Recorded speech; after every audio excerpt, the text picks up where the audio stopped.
नमस्कार। एनडीटीवी का election carnival Patna पहुंच चुका है। अलग अलग शहरों से होता हुआ ये कार्निवल तकरीबन 2000 किलोमीटर से ज़्यादा की दूरी पूरी कर चुका है और इस दौरान कई लोकसभा क्षेत्रों से होकर गुजरा है। वहां जो जनता की इच्छाएं हैं, भावनाएं हैं, उनको हमने पूरे देश में अपने टीवी चैनल के जरिए पहुंचाया है और साथ ही साथ ये भी जानने की कोशिश की है कि वो इस लोकसभा में किन मुद्दों पर वोट कर रहे हैं। लेकिन इन मुद्दों के अतिरिक्त जो लीडर्स हैं वो किन मुद्दों को उठाकर जनता को रिझाने की कोशिश कर रहे हैं, ये भी जानने की हम कोशिश कर रहे हैं। पटना न केवल बिहार की राजधानी है बल्कि इस पूरे इलाके का एक तरह से व्यावसायिक केंद्र भी है। इतिहास की दृष्टि से, संस्कृति की दृष्टि से ये जो इलाका है बहुत ही समृद्ध है। लेकिन आने वाले समय में इसकी समृद्धि की गाथा यहाँ की जनता किसको चुनकर लिखेगी, ये जानना भी बेहद ज़रूरी है। तो पटना पहुंच चुका है एनडीटीवी इलेक्शन कार्निवल का काफिला और आज हमारे साथ इस पटना शहर के सांसद, पूर्व केंद्रीय मंत्री रविशंकर प्रसाद हैं यहाँ पर खास मेहमान। वे बातचीत करेंगे, तमाम सवालों के एनडीटीवी के वे जवाब देंगे। मंच पर आमंत्रित कर रहे हैं हम रविशंकर प्रसाद जी को।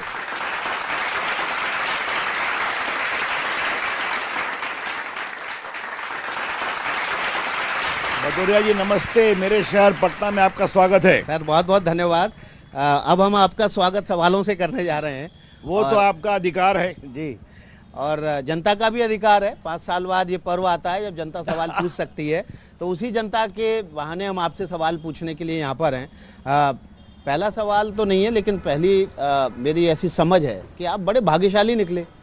शत्रुघ्न सिन्हा बंगाल चले गए, कांग्रेस टिकट नहीं अनाउंस कर पाई, बीजेपी ने आपका टिकट पहले ही अनाउंस कर दिया, तो आप रेस में काफ़ी आगे दौड़ गए।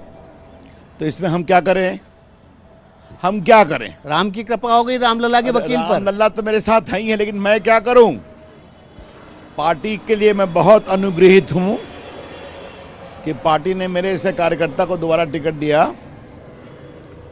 देखिए, पहले तो मैं बता दूं, आप जहां मुझसे बात कर रहे हैं जी, यह है मॉरेलोक कॉम्प्लेक्स, ठीक है। यहाँ दुकानें भी हैं, लोग यहाँ खाने भी आते हैं। तो बहुत हमारे शुभचिंतक हैं, बहुत से लोग हैं, बहुत से दुकानदार हैं। तो ये पटना का मिनी कनॉट प्लेस है, ठीक है। तो एनडीटीवी के लोगों के लिए बताना बहुत ज़रूरी है। गाड़ियाँ भी हैं, सब कुछ भी है। देखिए, मैं भले ही पार्टी का वरिष्ठ कार्यकर्ता हूँ राष्ट्रीय स्तर पर, लेकिन पटना में मैं एक कार्यकर्ता की तरह रहता हूँ। लोगों से मिलता हूँ, हंसता हूँ, वो मुझसे लड़ते हैं, मैं उनसे लड़ता हूँ, मिलकर काम करते हैं। तो मेरा बिल्कुल एक अनौपचारिक आचरण पटना में रहता है। अब पार्टी ने टिकट दिया, अच्छी बात है। मैंने शत्रुघ्न सिन्हा का भी नाम नहीं लिया था जी, लेकिन आपने लिया है, तो उनको हमने 2 लाख लगभग 90,000 वोट से हराया था, ठीक है। और ये मेरी जीत नहीं, ये पटना की जनता की जीत थी और हमारे कार्यकर्ताओं की जीत थी, ये समझिए आप। तो ये कहा जाता है कि 1 बार, 2 बार, 3 बार जब सांसद जीत जाते हैं तो उनके खिलाफ एक सामान्य तौर पर, प्राकृतिक तौर पर एंटी इनकम्बेंसी होती है। क्या एंटी इनकम्बेंसी फैक्टर है आपके खिलाफ? देखिए, मैं इस पर कुछ नहीं करूंगा। बहुत सर्वे हुए हैं, जहां तक मेरी जानकारी है हर सर्वे में मेरा परफॉर्मेंस काफ़ी अच्छा माना गया। अगर कुछ लोग नाराज हैं, अगर हैं, तो मैं जाके उनसे मिलूंगा। वो भी हमारे हैं ना, वो भी हमारे हैं और मैं उनका हूं। तो कुछ प्यार की बात होगी, कुछ नोक झोंक की बात होगी। इसका मतलब आपको पता है कुछ लोग नाराज हैं? नहीं, देखिए, ये मैं कभी भी अव्यवहारिक बात नहीं करता। हाँ, पहले मैं बता दूं कि मैंने पटना के लिए काम क्या क्या किया है, बड़े काम, अगर आप मुझे अनुमति दें। नहीं, बिल्कुल। मैं मंत्री था, विधायक बना, पटना बाढ़ में डूब गया, 8-9 फीट पानी आ गया।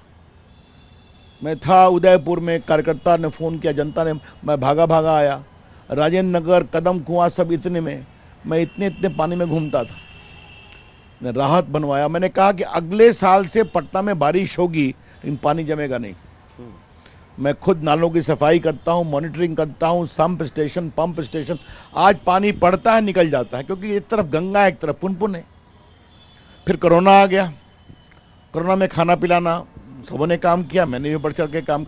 मैं पूरा ड्रेस पहन करके पीएमसीएच, एनएमसीएच के कोरोना वार्ड में गया था, डॉक्टरों की सलाह के खिलाफ, क्योंकि मैं देखना चाहता था व्यवस्था कैसी है।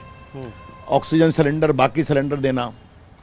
आपको याद है कि आपको कहाँ लगा था पहला टीका कोरोना का? उसकी सूचना कैसे मिली थी आपको? बिल्कुल, यहाँ पर जो ह्यूमन ट्रायल शुरू हुआ था उसकी सबसे पहली सूचना यहीं से आई थी। आप कैसे खबर मिली कि आपको पहला टीका कहाँ लगेगा? याद है कुछ आपको? बिल्कुल, ऐप के जरिए रजिस्ट्रेशन कराया और मैसेज आया। किस पर मैसेज आया? मोबाइल पर। तो देश के टेलीकॉम मंत्री के रूप में काम मैं ही देख रहा था। केंद्रीय स्वास्थ्य विभाग से कोऑर्डिनेट करके आर.एस. शर्मा जी से हम लोग मिलकर काम कर रहे थे। 220 करोड़ टीका लगा और सारी सूचना मोबाइल पे गई। तो ये कुछ मैं आपको बाकी पटना में मेट्रो में ले आया प्रदेश सरकार से कोऑर्डिनेशन से। पटना में अटल पथ जो बना है उसके नीचे रेलवे जमीन नहीं छोड़ रही, उसको छुड़वाया। हवाई अड्डा बन रहा है, महात्मा गांधी सेतु दोबारा बन गया और बहुत सारे काम। अभी मैं पटना में अनीसाबाद से एक लगभग समझिए आप 1000 करोड़ का एलिवेटेड सड़क बनवा रहा हूँ, जाम रहता है। तो राष्ट्रीय स्तर पर 3 तलाक, रामलल्ला के वकील, मोदी जी के सिपाही, डिजिटल इंडिया, आप जहाँ ये सब काम तो किया ही, पटना के लिए भी काम किया, आगे और करूँगा। जी, तो आपने जो अपने काम गिनाए इस पर जनता की राय ले लेते हैं। प्रभाकर, क्या वो रविशंकर प्रसाद जी के कामकाज से संतुष्ट हैं? क्योंकि अभी अभी काम गिनाए उन्होंने। तो प्रभाकर, आप एक बार जनता से सवाल ले लीजिए। जी बिल्कुल, हम जाएंगे और जो भी इसमें सवाल पूछना चाहेंगे रविशंकर जी से। एक काम भूल गए, पटना में वकीलों के बैठने की भी व्यवस्था नहीं थी, उसको भी इन्होंने कराया है। मैंने ये सवाल नहीं हुआ, आपके लिस्ट से एक सवाल, एक आइटम छूटा हुआ था, अपडेट कर दिया कि जिन्होंने अपडेट किया। आप बताइए, आपके एमपी सामने बैठे हैं, उनसे सीधा सवाल पूछिए, क्या है? सर, यहाँ पे सेंट्रल प्रोजेक्ट्स आ जाते हैं सारे, मतलब आप लोग मेहनत करके आ जाते हैं, बट वो डिलेड रहते हैं। तो मतलब सारे प्रोजेक्ट्स, मैं नोएडा में भी रहता हूँ, वहाँ पे जिस पेस पे एग्जीक्यूशन होता है उस पेस पे एग्जीक्यूशन यहाँ नहीं हो पाता है। देखिए, बड़ा वाजिब सवाल है ये। डबल इंजन की आप बात करते हैं, उसका फायदा नहीं दिख रहा है, और ये बोल रहे हैं कि डिलेड होता है प्रोजेक्ट बिहार में। जी रविशंकर जी, देखो, बहुत सही सवाल आपने किया। एक तो बिहार में आप जानते हो पॉलिटिकल सिचुएशन, कभी इधर कभी उधर। मैं लड़ता रहता हूं, काम कराता रहता हूं। अब आज मुझे खुशी है, नीतीश बाबू ने कहा है कि अब मैं कभी नहीं मोदी जी से अलग जाऊंगा। अच्छी बात है, और उन्होंने भी स्वीकार किया। और मोदी जी ने एक बहुत बड़ी बात कही है, मैं तुमसे कहना चाहता हूं, बिहार के विकास के बिना देश का विकास नहीं होगा। और अभी मोदी जी आए थे, कहां कहां गए? औरंगाबाद, बेगूसराय और बेतिया। 85,000 करोड़ की योजना या तो उद्घाटन किया या शिलान्यास किया, आगे और करेंगे। और मैं हूं ना आपका सिपाही, और कराऊंगा, निश्चिंत रहिए। बिहार, हाँ मैं बोलना भूल गया, मैंने पटना के ग्रामीण इलाकों में 149 सड़कें बनवाई हैं ग्रामीण विकास विभाग से, और करेंगे काम। लेकिन उस यंग मैन का सुझाव अच्छा है कि हम लोग को और तेज गति से काम करने की जरूरत है। विल डू इट, निश्चिंत रहो आप। एक सवाल और है, ये पूछना चाह रहे हैं रविशंकर जी से सीधा। जी नमस्कार सर, पटना साहिब क्षेत्र जो है, हमेशा सांसद वहाँ से बीजेपी का, इससे पहले रामकृपाल यादव जी थे, उस समय से लेके अब तक गाय घाट से लेके जो दरगाह वाला एरिया मिल रहा है, ना कभी रोड बना है और ना ही नाला का कभी पटवार हुआ। कई साल से वहाँ से विधायक भी और सांसद भी बीजेपी का रहा, लेकिन कोई विकास नहीं। अभी भी वहाँ पर रोड आपको मिलेगा अंग्रेज के टाइम का। ठीक है, ठीक है, चलिए। मैं इसका जवाब मुझे देना जरूरी है। उनकी बात का मैं उन्होंने जो बात कही है, ये पूरा अटल पथ से गंगा पथ होते हुए दीदारगंज तक सड़क जा रही है, वो उसी इलाके की बात कर रहे हैं। गंगा की सफाई का पूरा, गंगा का पूरा आपके बैंक्स बने गंगा के किनारे। अब उनकी कुछ अगर कमजोरी है तो मैं व्यक्तिगत देखूंगा, ऐसी बात नहीं है। ये पूरा जो गंगा पथ बना है, पूरा जो अटल पथ बना है, जो आगे गंगा पथ बन रहा है, ये सब कैसे बन रहा है बताइए आप? तो लगे हुए तभी ना बन रहा है। तो आगे और करेंगे काम, निश्चिंत रहिए आप। जी रविशंकर प्रसाद जी, अब हम राष्ट्रीय मुद्दों पर आते हैं। आपके ऊपर एक आरोप लगता है, आपके ऊपर और बीजेपी के ऊपर भी, चूंकि आप रामलला के वकील रहे हैं इसलिए मैं ये सवाल आपसे पूछ रहा हूँ। रामनवमी का त्यौहार जैसे ही आता है तो अचानक से यहाँ पर बीजेपी बहुत सक्रिय हो जाती है। पहले, आज से कुछ वर्षों पहले तक इतनी बड़ी बड़ी शोभा यात्राएं निकलती थीं, इस तरह से उसका राजनीतिकरण नहीं होता था। यहाँ पर विपक्ष आरोप लगाता है कि आप राम के बहाने, रामनवमी के बहाने वोटों का ध्रुवीकरण करते हैं। ये आरोप कौन लगा रहे हैं? विपक्ष के नेता। जिनको अयोध्या में जाने का निमंत्रण मिला था प्रभु राम के मंदिर के उद्घाटन के अवसर पर, गए क्या वो? बोलिए। वो ये आरोप लगाते हैं। क्यों नहीं गए? वोट बैंक के कारण। अच्छा ये बताइए, अगर प्रभु राम के रामनवमी में जनता सड़कों पे आती है तो इसे क्या परेशानी है भाई? क्यों नहीं आना चाहिए? देखिए, मैं इस सोच की खिलाफत करता हूं। क्या है कि लोगों को परेशानी है तो आप निकालिए ना प्रभु राम का पूरा मंचन करिए, हम कहाँ मना करते हैं। आप महादेव के गीत गाइए, आप भगवान कृष्ण के जन्माष्टमी पर निकलिए। और जो विरोध करते हैं उनको मैं बता दूं कि धारा 370 के हटने के बाद अब कश्मीर के लाल चौक पर भी रामनवमी का जुलूस निकलता है कि नहीं? जन्माष्टमी में भगवान कृष्ण का पूरा वो गीत गाए जाते हैं कि नहीं? और शिवरात्रि में तो महादेव के गीत गाए जाते हैं। तो मैं उनसे कहूंगा, जिनको परेशानी पटना से है वो चले जाएं श्रीनगर और देख लें। लेकिन ममता बनर्जी कहती हैं कि रामनवमी बीजेपी माहौल को विषैला बनाने के लिए इस्तेमाल करती है। वहाँ पथराव हो जाता है, आगजनी हो जाती है, गोली चल जाती है। गोली चलती है, पथराव होता है कि करवाए जाते हैं? ये मैं सवाल पूछ रहा हूं। ममता जी का मैं सम्मान करता हूं, बहुत संघर्ष से आगे निकली थी, लेकिन वोट बैंक के कारण जो उन्होंने बंगाल का हाथ किया है उसके मैं उनकी भर्त्सना करता हूं। याद करिए मंच पर वो किस तरह से बैठी हुई थी और कौन लोग खड़े थे। ईद का दिन था ना, सबको ईद मुबारक। वहां से वो कह रही हैं शांत रहना, दंगा करवाया जाएगा। क्या मतलब है इसका? ये ठीक नहीं है।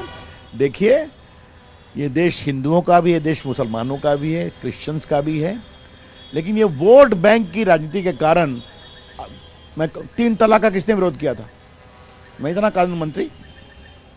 3 तलाक का विरोध किसने किया? लालू प्रसाद ने किया था, तेजस्वी ने किया था, ममता जी ने किया था, सोनिया जी ने किया था। क्या मतलब है? पाकिस्तान में 3 तलाक बैन है, बांग्लादेश में बैन है, अफगानिस्तान में बैन है, जॉर्डन में बैन है, मलेशिया में, इंडोनेशिया में, लेकिन हिंदुस्तान में नहीं। वो वोट बैंक की पॉलिटिक्स है। अब जाइए पटना सिटी में सब्जी बाग में 3 तलाक की पीड़ित महिलाएं ऐसे भी मुझे बहुत अप्रिशिएट करती हैं, क्योंकि मैंने उनके चेहरे पर मुस्कान लाया है। आप भी जानते हैं। तो ये ठीक नहीं है। लेकिन आप कह रहे हैं देश हिंदुओं का भी, मुसलमान का भी है, तो फिर जब सीए के रूल फ्रेम किए गए तो केवल हिंदुओं को आने की इजाज़त है और इस बात पर पॉलिटिकल पार्टी से लेकर मुस्लिम पक्ष का सबका विरोध है। पर सीए कानून क्या है? सीए कानून हिंदुस्तान के मुसलमानों से कोई रिश्ता नहीं है इसका। ये सिर्फ और सिर्फ जो हिंदू, सिख, पारसी और क्रिश्चियन जो बांग्लादेश, पाकिस्तान, अफगानिस्तान में पीड़ित हैं, अपने आस्था के कारण उनको भारत में आने का स्थान देता है। बार बार कहा गया और मैं आपके सामने आपके चैनल पर कह रहा हूं, सीए का हिंदुस्तान के मुसलमानों से कोई संबंध नहीं है। अब फिर भी लोग कहते हैं तो छोड़ दीजिए। तो ये इलेक्शन से ठीक पहले रूल्स फ्रेम किए गए सीए के, राम मंदिर का उद्घाटन भी हुआ। क्या इन दोनों मसलों पर ये चुनाव रेफरेंडम है, जनमत संग्रह है? सीए का कानून कब पारित हुआ था? 4 साल पहले ना। अब रूल्स बना है। रामलला कब से अपने स्थापित होने के लिए परेशान थे? 500 साल से। विकास भदौरिया जी, किसी चुनाव से इसका मतलब नहीं है। प्रभु राम वहां बैठे, इस देश की अपेक्षा थी।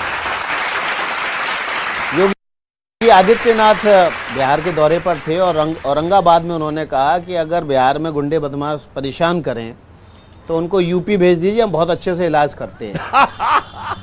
लेकिन वो यहाँ की कानून व्यवस्था पर सवाल भी उठा गए। नहीं, देखिए एक बात बताएं, योगी जी का मॉडल पूरे आज भारत में, आपके मध्य प्रदेश में नहीं लोग अपेक्षा करते हैं क्या?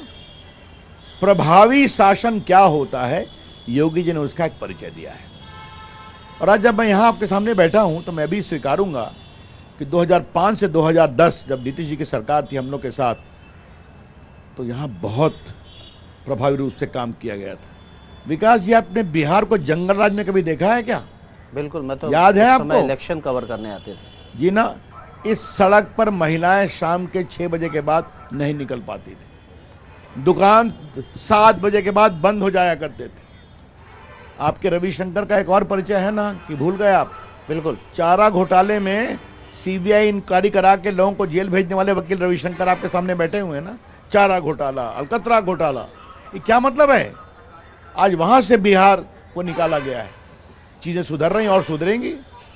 और नीतीश जी जो छोड़े हैं, जो मैं समझता हूं उसका बहुत बड़ा कारण है बालू माफिया, बाकी माफिया। कभी एक बार चले जाइए दानापुर, उसके आगे आ रहा। लेकिन तेजस्वी यादव बार बार ताल ठोक के और शर्त लगा के कह देते हैं कि आप तय करवा लो कि नीतीश जी आप नहीं पलटी मारेंगे। ऐसा है, तेजस्वी जी तो बड़ी बड़ी बात कह देते हैं, और आज मैं आपके चैनल पर उनकी एक बड़ी बात कह ही देता हूं। क्या कहा उन्होंने? हम 1 करोड़ लोगों को नौकरी देंगे, है ना? बिल्कुल, बता रहे हैं बेरोजगारी मुद्दा है, हाँ, मैं आता हूं। महंगाई मुद्दा है। हाँ, मैं आता हूं। अब तक आपने मुद्दा नहीं पूछा।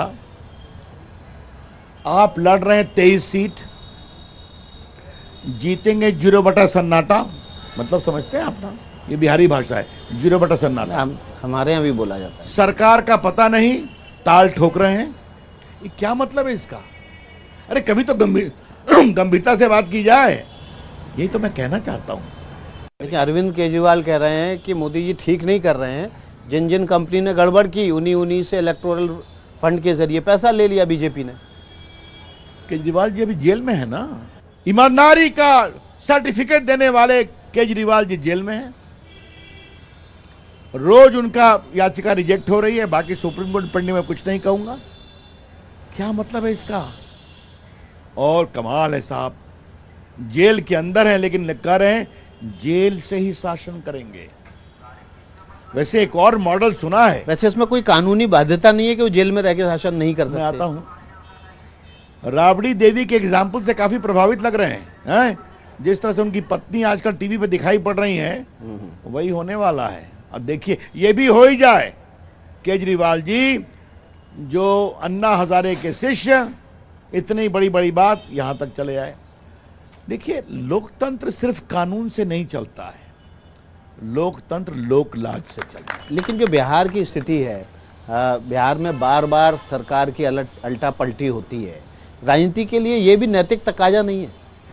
ये आपने सही कहा, मैं मानता हूं। देखिए, नीतीश जी हम लोग के साथ थे, अच्छा काम किया, सच्चाई है। नीतीश जी बीच में 2 बार हमें छोड़ के गए, ये भी सच्चाई है। नीतीश जी ऊब कर हम लोग के साथ चले आए, ये भी सच्चाई है। आज घोषणा कर दिया कि अब मैं कहीं नहीं जाऊंगा, पब्लिकली पीएम के सामने किया। तो जो बीत गई सो बात गई। वो हमारे साथ थे, आए हैं, मिलकर काम करेंगे। और हमारे प्रधानमंत्री ने कहा है कि देखिए, मोदी की गारंटी पे तो देश को भरोसा है, बिहार को ही भरोसा होगा। नीतीश कुमार की गारंटी पे आपको भरोसा है? देखिए, फिर मैं कहूंगा, नीतीश जी के साथ हम लोग जेपी मूवमेंट के साथ थे, हमसे बहुत सीनियर हैं, तो नीतीश जी आते जाते रहते हैं। लेकिन एक बात मैं कहूंगा और बहुत विनम्रता से कहूंगा, नीतीश जी व्यक्तिगत रूप से ईमानदार है, उसको स्वीकारना पड़ेगा। और शायद जो परिवार चल रहा था, देख जानते ही हैं जी। अच्छा, एक चीज मुझे बताने दीजिए, परिवार में तो लालू जी ने जोरदार बैटिंग कर दिया ना, इसमें कोई शक नहीं है। अपने मुख्यमंत्री, आप लोगों का जो पसंदीदा मुद्दा है ना, परिवारवाद, अब रुके अब देखिए उसी पे आने वाले हैं आप।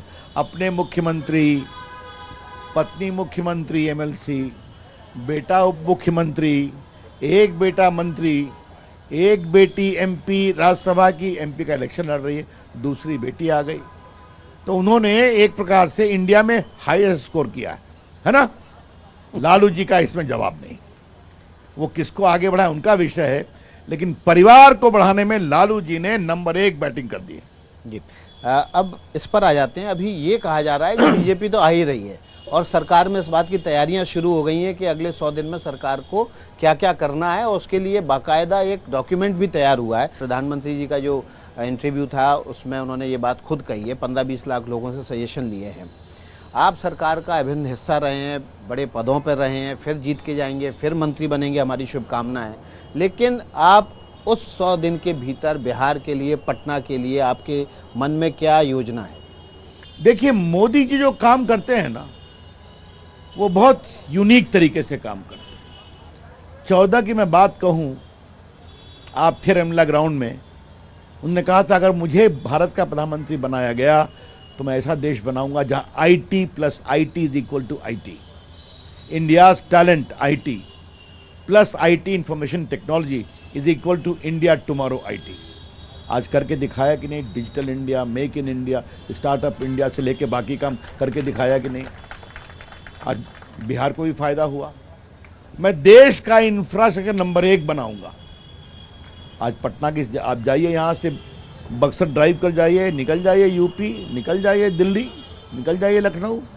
आज मैंने पटना से वंदे भारत ट्रेन चली कि नहीं, कोलकाता के लिए, रांची के लिए, अयोध्या होते हुए लखनऊ के लिए, एक और चलिए जलपाईगुड़ी के लिए, उसका मैं दावा नहीं कर रहा हूँ, वो मैंने नहीं चलवाई है, लेकिन मैंने 3 चलवाई पुश किया। मैं बता रहा हूँ, पटना में मैं हार्डिंग पार्क पर नया स्टेशन बनवाने जा रहा हूँ।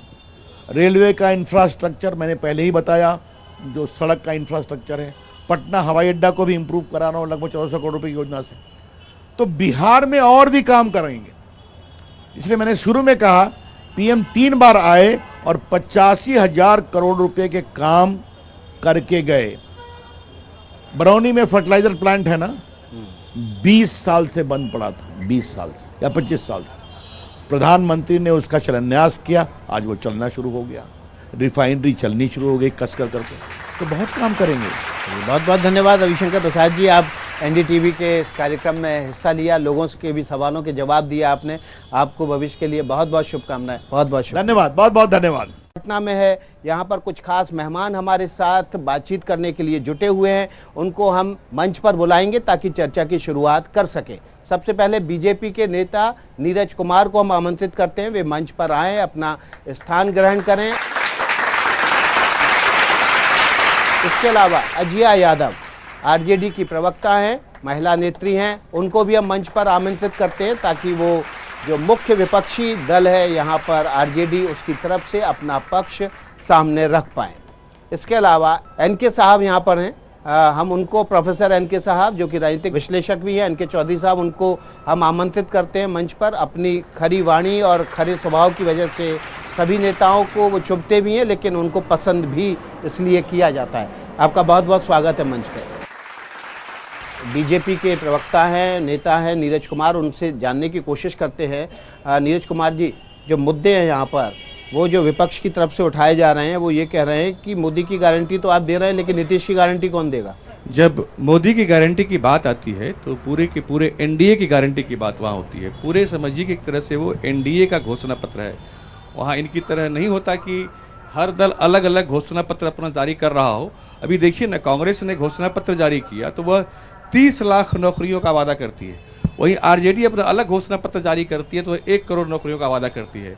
कहीं कोई तालमेल नहीं, कहीं कोई तारतम्य नहीं, लेकिन NDA में कहीं भी इस तरह की बात आपको देखने को नहीं मिलेगी। यहाँ सबका एक सुर, एक ताल, एक लय है, सब एक साथ कदम ताल कर चलते हैं। जी अजिया, आज तो लग रहा है अजिया यादव जी कि नीतीश कुमार दबाव में आ गए और उन्होंने आज फिर ऐलान कर दिया कि वो NDA छोड़ के कहीं नहीं जा रहे हैं और NDA के साथ ही आखिरी तक रहेंगे। क्या जो RJD की तरफ से लगातार दबाव बनाया जा रहा था, बार बार ये पूछा जा रहा था कि इस बार चचा पलटी मारेंगे नहीं मारेंगे, इसकी क्या गारंटी है, उसी का नतीजा है? बिल्कुल बिल्कुल। आखिर नीतीश कुमार जी को बार बार एक ही बात क्यों कहनी पड़ रही है? इसका मतलब ये है कि उनकी बातों की क्रेडिबिलिटी खत्म हो गई है। लोग का मानना है, पब्लिक का मानना है, यहाँ भी आप किसी से पूछेंगे सबको लग रहा है कि लोकसभा चुनाव के बाद नीतीश कुमार जी फिर पलटी मारेंगे। और मोदी जी किस गारंटी की बात कर रहे हैं?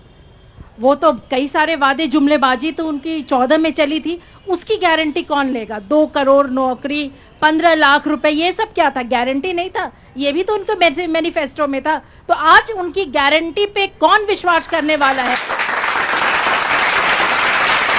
एक सुर ताल क्या, सिर्फ मोदी जी का ताल चलता है, अमित शाह जी का सुर चलता है और गारंटी कच्ची है। ये शायद आंखें बंद किए रहते हैं या जानबूझ के जनता को भरमाते हैं।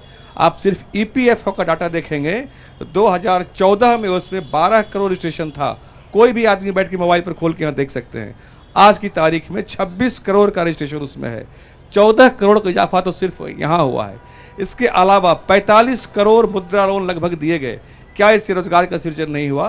कार मैन्युफैक्चरिंग में भारत आज दुनिया में तीसरे नंबर पर है। क्या इससे रोजगार का सृजन नहीं हो रहा है? इंफ्रास्ट्रक्चर में दुनिया में, और इंफ्रास्ट्रक्चर के तीनों डायमेंशन मैं बात करता हूँ, एक नया टर्म बता रहा हूँ, फिजिकल, सोशल डायमेंशन इंफ्रास्ट्रक्चर का और डिजिटल डायमेंशन, सब में भारत का शानदार इन्वेस्टमेंट हो रहा है। क्या इससे रोजगार सृजन नहीं हो रहा? अस्पताल, पुल पुलिया, रोड, आज पटना के लोग ही देखिए ना, आज हम लोग को अयोध्या जाना होता है तो क्या बात करते हैं कि अरे भाई चलिए ना बाई रोड ही चलते हैं, रोड बड़ा अच्छा मोदी जी बना दिए हैं। तो ये तो माहौल बन गया है, हर लोगों को पता है कि मोदी जी ने देश के लिए क्या किया है। आपकी तो आप ये कह रहे हैं काम पर माहौल ज्यादा भारी है? बिल्कुल, काम इतना मोदी जी ने करके दिया। देखिए किसानों को 6,000 रुपया दे रहे हैं, वो महिलाओं को उन्होंने रसोई गैस दिया। आप किसी गांव, मेरी बात छोड़िए, आप किसी गांव में चले जाइए, वहां सबसे गरीब तबके के महिला जो है, बूढ़ी महिला, बतासा बेचने वाली, बर्फ बेचने वाला साइकिल पर जो बेचता है, आप उसको पूछिए कि आपके खाता में पैसा मिला कि नहीं मिला, वो बोलेगा हाँ मोदी जी ने पैसा भेजा है, 10 साल में मोदी जी ने पैसा भेजा है उनको। क्या ये उपलब्धियां काम के बजाय नाम पर ज्यादा भारी पड़ रहा है? देखिए, राजनीतिक पार्टियों की अपनी बाध्यता होती है और वो अतिशयोक्ति में विश्वास करते हैं, वो अतिशयोक्ति में पार्टियां विश्वास करती हैं और यह उनकी मजबूरी है। सच कहीं बीच का होता है। ऐसा नहीं है कि पिछले 10 साल में रोजगार उत्पन्न नहीं हुआ होगा। रोजगार दो तरह के होते हैं, एक इनफॉर्मल सेक्टर, एक फॉर्मल सेक्टर। फॉर्मल सेक्टर रोजगार में लगातार गिरावट हो रही है और ये गिरावट लिबरलाइजेशन, प्राइवेटाइजेशन, ग्लोबलाइजेशन जिसके ऑथर मनमोहन सिंह थे तब से शुरू है। आपको मैं बताऊं कि national commission on enterprises in unorganise sector, जिसके चेयरमैन थे अर्जुन सेन गुप्ता, जो कांग्रेस के राज्यसभा में एमपी थे, प्रोफेसर थे और मेंबर सेक्रेटरी प्लानिंग कमीशन थे। उस कमीशन के अनुसार उस वक्त 2004-05 में 77% लोगों की प्रति व्यक्ति आय 20 रुपए से कम थी और 93% लोग इनफॉर्मल सेक्टर में थे। अब उसके बाद से लगातार इनफॉर्मलाइजेशन था। मैं बिहार की बात कर रहा हूं क्योंकि आप बिहार में लोकेटेड हैं। नीतीश जी कल तक महागठबंधन के साथ थे, आज यहां हैं, कल वहां जा सकते हैं। ये पार्टियां छोड़ सकते हैं, व्यक्ति बदल सकते हैं, लेकिन जहां तक नीतीश कुमार को मैंने पहले भी कहा, सम्मान करता हूं उनके बड़े योगदान के लिए भी, लेकिन मैंने कहा he is a Machiavellian politician at its best and at its worst. Machiavelli बहुत बड़ा फिलोसोफर हुआ था, गांधी जी के जन्म से 400 साल पहले जन्म हुआ था। कुछ भी करना संभव है, नीतीश उसके प्रतिमान है। लेकिन मैं ये कहना, व्यक्तिगत उन पर ये टिप्पणी करना, आज देखिए नीतीश हो और लालू जी हो, यहाँ जो फॉर्मल सेक्टर जॉब्स है, आज यह प्रोफेसर भी रही हैं, पूछिए इनसे यहाँ कितनी बड़ी संख्या में कॉलेजेस में सीट खाली है प्रोफेसर्स की, और जिनकी बहाली हुई है गेस्ट फैकल्टी 11 महीने से सैलरी नहीं मिली। क्या कर रही थी बीजेपी, क्या कर रहे थे नीतीश कुमार, क्या कर रहे थे लालू? ये सवाल आप दोनों से, नीतीश कुमार जी आपकी सरकार है, मैं एक जमीन से जुड़ा मुद्दा उठाया है। अगर शिक्षक का पेट खाली होगा तो वो कैसे शिष्य को शिक्षा देगा? एक मिनट, मैं दोबारा आऊंगा आपके पास, आपने जो बात उठाई, मुद्दा उठाया, उसको यहाँ पर एड्रेस होना जरूरी है। देखिए, शिक्षा के क्षेत्र में लालू प्रसाद यादव ने बिहार को कैसे तबाह किया। अभी तो तनख्वाह आपको देना है, आपकी सरकार है, जी तो आप इतिहास में क्यों जा रहे हैं? कितना सुधार हुआ है? अरे अभी तनख्वाह नहीं दे रहे हैं, शिक्षक का पेट खाली है, शिक्षक को कैसे शिक्षा देगा? ये लोग लालू प्रसाद यादव फोबिया से बाहर निकले। ये चुनाव है nation first versus family first का, हम लोग का एक नारा रहता है नेशन। तो अभी तनख्वाह और कुछ दिन और नहीं मिलेगी, आप ये कह रहे हैं? जी नहीं, बिल्कुल तनख्वाह मिलेगी, बिल्कुल तनख्वाह मिलेगी, लेकिन अभी चूंकि आचार संहिता लागू है तो मैं यहाँ किसी तरह की घोषणा नहीं कर सकता। तनख्वाह आचार संहिता के दायरे में नहीं आती। तनख्वाह मिलेगी, क्यों नहीं तनख्वाह मिलेगी? घोषणा करने की इन लोगों ने अभी कुछ दिन पहले ये थे और नीतीश कुमार जी स्वयं कह रहे हैं कि शिक्षा विभाग को इन लोगों ने लूटा है, तबाह किया है। मुख्यमंत्री ने विधानसभा के अंदर भी कहा है उन्होंने लूटा है, तबाह किया है, विभाग को कंगाल किया है। अभी विभाग कौन से मुक्ति मिली है? राजद के ही मंत्री शिक्षा विभाग में पहले भी रहे थे और अभी भी रहे, अभी मुक्ति मिली है। अब चमत्कारिक अंतर निश्चित देखने को मिलेगा। और सबसे बड़ी बात, मोदी जी ने एनईपी लाया, न्यू एजुकेशन पॉलिसी, वह लागू होते ही देश में एक शिक्षा की क्रांति देखने को मिलेगी, क्योंकि अभी हम लोगों का कम्युनिकेशन का तकनीक हर चीज 6G 5G जी बिल्कुल। हो रही है। आप उंगली तो उठा रहे हैं, बदलने लेकिन वाला है। मेरा एक सवाल है आपसे कि जब भी ये बात होती है कि बिहार में कुछ बिगड़ा है तो लालू यादव का नाम ले लिया जाता है। पिछले विधानसभा चुनाव से पहले जब लालू यादव के पोस्टर से तस्वीरें गायब हुई थी, तेजस्वी को चेहरा बनाया गया था, तो लोगों ने सोचा कि नई जनरेशन, युवा पीढ़ी नया प्रयोग कर रही है, अब शायद जंगलराज नहीं लौटेगा। लेकिन घर में ही देखा इस लोकसभा में, घर में ही टिकट बांट लिए। अब तेजस्वी का ही भरोसा नहीं है, वो भी पिताजी के तभी तो कहा कि इनके लिए फैमिली फर्स्ट, ये परिवारवादी, वंशवादी परिवार से आगे ये कुछ सोच ही नहीं सकते। ये परिवारवाद की तो बड़ी बात करते हैं, लगातार मैं सुन रही हूँ परिवारवाद परिवारवाद। चिराग पासवान जी क्या कर रहे हैं आपके यहाँ? पिताजी, चाचा जी, बेटा जी, जीजा जी, मैं भाजपा का प्रवक्ता हूँ। भाजपा में एक उदाहरण नहीं आपको ऐसा मिलेगा जहाँ पूरी की पूरी पार्टी किसी एक परिवार के पॉकेट में हो। आप तो पूरी की पूरी वाली पार्टी को अपने अलायंस में रखे हुए पूरी हैं। की पूरी पार्टी उसके पॉकेट में है। यहाँ ठीक है, किसी का बेटा अपनी मेहनत के काबिलियत के दम पर संघर्ष कर आगे बढ़ा, लेकिन इसको परिवारवाद नहीं कहते, इसको वंशवाद नहीं कहते। कोई जरूरी नहीं है कि कल अमित शाह जी का ही बेटा, जेपी नड्डा जी का ही बेटा भाजपा का अध्यक्ष बनेगा। यहाँ कोई दरी बिछाने वाला कार्यकर्ता नीचे से ऊपर आकर के कोई स्थान हासिल कर सकता है। और स्वयं मोदी जी इसके उदाहरण है। आरएसएस कार्यालय में मोदी जी दरी बिछाया करते थे, झाड़ू लगाया करते थे। आज देश के पीएम है। भाजपा का ये कल्चर है। इसकी तुलना कृपया राजद से मत करिए आप, इसकी तुलना राजद से मत करिए आप। जवाब दूं, भाजपा की तुलना वाकई राजद से नहीं की जा सकती है। हम हे राम बोलने वाले हैं, नाथू राम बोलने वाले नहीं है। ये लोग नाथू राम बोलने वाले हैं, ये लोग उसके पुजारी हैं। अरे आप लोग राम का विरोध करने वाले हैं। अयोध्या में रामलला को आप लोगों ने आजादी के समय पीछे 75 सालों तक टेंट में रखा, पीछे चली जाऊंगी। 75 सालों तक टेंट में रखा। हम लोग करते हैं राम राम, हम लोग करते हैं जय श्री राम, और जो गुंडागर्दी बिहार में करेगा उसका करेंगे राम नाम सत्य है। मैं पूछती हूँ, नीरज जी बोलने दीजिए, अजिया को बोलने दीजिए। मेरी बहनें यहाँ बैठी हुई हैं, मजबूर हैं जय श्री राम बोलने के लिए, बोलेंगी, पार्टी से जुड़ी है, पार्टी का की आदत है। यही भरम आपका है, मजबूर नहीं है। मैं पूछती हूँ, ये आस्था का बोलने सवाल दिया है। जाए। इनमें से सारी काबिल महिलाएं हैं, सारी सशक्त महिलाएं हैं। अभी बोलने दे। लोकसभा का टिकट जब बांटा गया, आप लोग को क्यों छोड़ दिया गया? क्या आप लोग को हिम्मत है पूछने नहीं का? छोड़ा गया। आप हम पूरे लोगों ने देश तो के बांटा। निकालिए ना। आप लोग संतुष्ट हैं। 20 सीट पर लड़ने अच्छी वाले बात पार्टी है, थोड़ी है। बीजेपी की महिलाएं आप पूरे संतोषी देश हैं। अजिया ने वाजिब सवाल बीजेपी उठाया, बिहार में आपने नहीं, कितनी अच्छी महिलाओं को बात है। टिकट दिया, यहाँ बताइए। जो मेरी हम बहनें, तो राष्ट्रवाद की बात करते हैं। बोलने पूरे दे, देश में बोलने देखिए दे। ना कितनी महिलाएं हमारे यहाँ लड़ रही हैं बोलने चुनाव। दे। कितनी महिलाएं मुझे राज्यसभा से बोलने दे। हम इनकी तरफ नीरज जी, नहीं, बात पूरी बीजेपी की करने दीजिए। परंपरा है। लोकसभा आई में नो, नीरज जी, दिखाओ। नीरज जी, साथ नीरज वाले जी, नहीं बोलते। यहाँ से होगा। नीरज जी, बहुत बात खुशी, पूरी करने दीजिए। अच्छी बात है, बीजेपी की महिलाएं संतोषी हैं। इससे अच्छी बात क्या हो सकती है? आप अपने पतियों को, अपने भाइयों को आगे करें, लेकिन दुख होता है ऐसी होशियार सशक्त महिलाओं, क्या इतने सारे सीट में एक महिला काबिल बिहार में नहीं थी? सशक्तिकरण बिल नारी भाजपा सशक्तिकरण लेकर कहाँ आई, है? आप जिसको जवाब आपके दें। सांसद एक टिकट फाड़ के नहीं मिला। फेंक दिए थे मेरी संसद जो मेरी में, महिला अडवाणी जी बहन के है, हाथ से छीनकर। संतोषी की याद मुंह में करिए, और शांति वो से बैठी भाजपा है। और मोदी मैं जी इनका लेके आए, नमन करती हूँ, लेकिन उसमें अपनी महिला महत्वाकांक्षाओं आरक्षण की को बात बढ़ाएं। है। ठीक है, जो बात आपने उठाई ना अजिया, नीचे सवाल ले लेते हैं, हमारे ठीक है, ये सहयोगी नहीं प्रभाकर चाहती हैं है यहाँ लड़ना, अच्छी पर, बात। उनसे जान लेते हैं कि क्या महिलाओं को कम टिकट देने से यहाँ पर मौजूद महिलाओं के बीच कोई नाराजगी है, कोई दुख है, कोई क्षोभ है? प्रभाकर जी बिल्कुल, ये सवाल जो है तो महिलाओं से ही बनता है। आपका काम केवल नारा लगाना है, और आरोप ये लगा रही हैं कि आपको इस्तेमाल किया जाता है केवल नारा लगाने के लिए, भीड़ जुटाने के लिए। बिल्कुल नहीं है, बीजेपी में यह तो कभी हो ही नहीं सकता। प्रधानमंत्री से लेकर हमारे मंडल के जो भी सदस्य हैं वो कार्यकर्ता होते हैं, इसलिए हमारा इस्तेमाल कोई कर ही नहीं सकता। और हम सब बहुत खुश हैं। आप ये बोल रही है ना कि आप टिकट के दावेदार नहीं हैं, आप लोग में से किसी को भी कोई टिकट नहीं चाहिए, आप निस्वार्थ भाव से बीजेपी और पार्टी की सेवा में लगे हुए हैं। संगठन है उसके लिए हम लोग हमेशा तत्पर है, लेकिन पार्टी नीचे स्तर के लोगों को भी देखती है, ये हम लोग देखते आ रहे हैं, तो हम लोग उससे संतुष्ट है। हमारा जब बारी आएगा, चलिए, इससे अच्छी बात नीरज जी आपके लिए कुछ नहीं हो सकती है प्रभाकर कि जी, आपके प्रभाकर पार्टी जी, की एक सेकंड, आपके पार्टी अभी की तुरंत जो ये राज्यसभा वर्कर से हैं, भेजा गया महिला को हमारे यहाँ से। नीरज जी, राज्यसभा में महिला को भेजा गया। आप कुछ बोल रहे थे। मैं राजद की प्रवक्ता बड़ी बहन इनसे पूछना चाहता हूं कि जब टिकट बंटवारा हो रहा था तो तेजस्वी जी ने सिंगापुर से अपनी बहन को बुला करके दिया, क्या राजद में कोई महिला सक्षम नहीं थे जिनको टिकट दिया जा सका? जी बिल्कुल, ये अजय जी वाजिब सवाल है।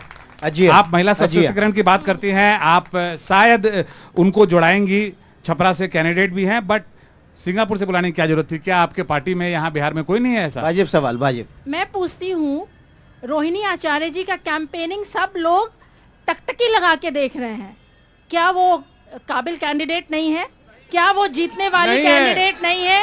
काबिलियत सिर्फ ये कि लालू यादव जी की बेटी है, क्या यही क्राइटेरिया है टिकट मिलने का? लालू परिवार का आदमी हो। मुझे आपत्ति है, मैं अपने पार्टी की कल्चर को दिखाते हुए ओवरलैप करके नहीं बोलती हूँ, ये बीजेपी की परंपरा दिखाते हुए जब मैं बोलती हूँ तब ये भी बोलते हैं। जी, आप अपनी बात पूरी लेना चाहिए। मैं आप लोगों को रोकूंगा, बहुत गर्मा गर्म बहस हुई, लोगों ने भी उतने ही तीखे सवाल भी पूछे, लेकिन धैर्य के साथ कार्यक्रम भी उन्होंने सुना।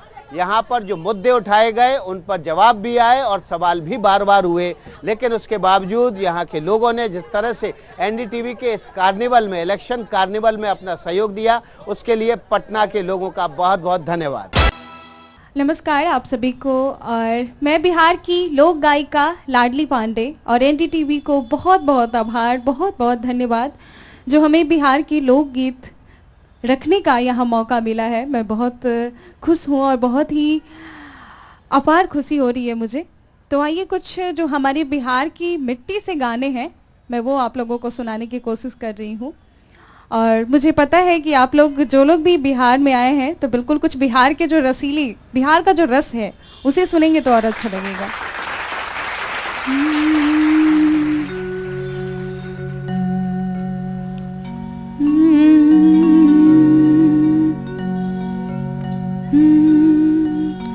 आजो मिथिला नगरी आने हाल सखिया, आजो मिथिला नगरी आने हाल सखिया, चारों दुल्हा में बड़का कमाल सखिया, चारों दुल्हा में बड़का कमाल सखिया, आजो मिथिला नगरी यानी हाल सखिया, आजो मिथिला नगरी यानी हाल सखिया, चारों दुल्हा में बड़का कमाल सखिया, चारों दुल्हा में बड़का कमाल सखिया, चारों दुल्हा में बड़का कमाल सखिया।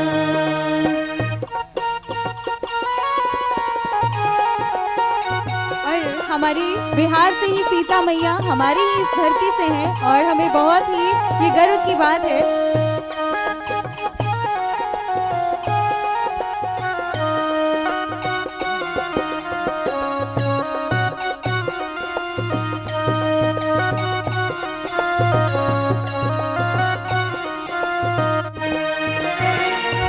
सिसमड़ी मोरी शोभे कनवा कुंडलवा, सिसमड़ी मोरी शोभे कनवा कुंडलवा, कार कार कजरारी जुलमी नयनवा, कार कार कजरारी जुलमी नयनवा, लाल चंदन सोहे इनके भाल सखिया, लाल चंदन सोहे इनके भाल सखिया, चारों दुल्हा में बड़का कमाल सखिया, चारों दुल्हा में बड़का कमाल सखिया, चारों दुल्हा में बड़का कमाल सखिया।